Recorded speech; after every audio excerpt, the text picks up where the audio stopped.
जय श्रीराम नंतर ओम साईराम गोविंद पदक, ओम साईराम गोविंद पदक हात वरती करायचा, ओम साईराम गोविंद पदक।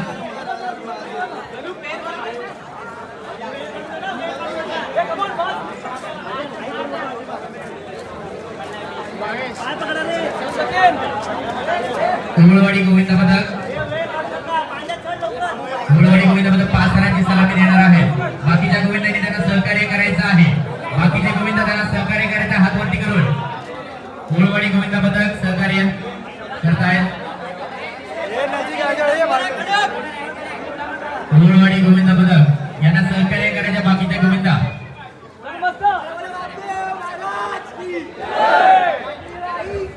कुंभळवाडी गोविंद पदक 5 रनांची सलामी